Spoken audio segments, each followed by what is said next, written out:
But then it starts to wrap up like this. And I love this. He says this way.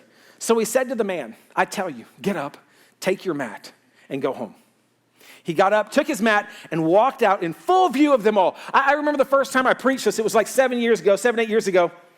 And we do this dry run in the mornings. And so we walk through the slides, and we do this, and I make changes, and I'm like, bold that, thing. And people fix my spellings because I spell like a third grader, And so we were walking through it, and I remember I just kept saying over and over again, there's something about the mat, there's something about the mat, there's something about the mat. I didn't get it. I'm like, this is weird. Like, why does Jesus care about the mat? It's a weird thing.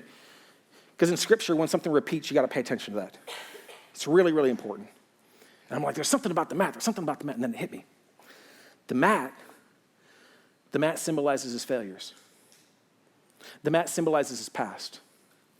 The mat symbolizes what he was saved from and why he needed Jesus.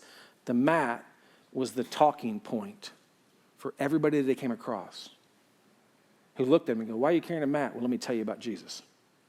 Why are you carrying a mat? Well, listen, I used to be just paralyzed. Let me tell you what happened in my life. See, here's what the problem with the church is? Man, this is so huge. Listen, because we show up to church and we leave our mat in the car. We show up to church, man, we're fighting with each other. I don't know about you, I've had this. We're fighting with each other on the car, and you pull in the parking lot, and you're like, okay, get it together. You walk into church, how you doing? Amazing. We had the most spirited conversation on the way over here. And we leave our mat in the car, and we walk in like everything's perfect. This is why we talk about as a church. Relevant, simple, real. Why? Because I want the messages to be relevant to your life. I work really hard at that. I want them to be simple. We're going to boil it down to simple steps. And I want it to be real. And I want this church to be real, because here's the problem. The church is a hospital for the hurting, not a sanctuary for the saints. And when we mess that up, we become this holy huddle that does nothing for the community. We are here on mission to make it easy for everyone to find and follow Jesus. And the way we do that is we pick up our mats. We don't leave them at home. We don't pretend we're perfect on social media. Here's maybe the thing that some of you need to hear. The very thing that you're hiding will be the very thing that's going to help somebody you know. And what's required is for you to pull your mat out from under your coverings or your hiding and go, hey, this is us. Our marriage isn't perfect. I have an addiction. I've got a struggle. We're not so great with finances. I know it looks like we're great with finances if you just knew the debt we were in. So many people struggle with evangelism. I don't know where to start, Nick. I would suggest don't start with Romans Road.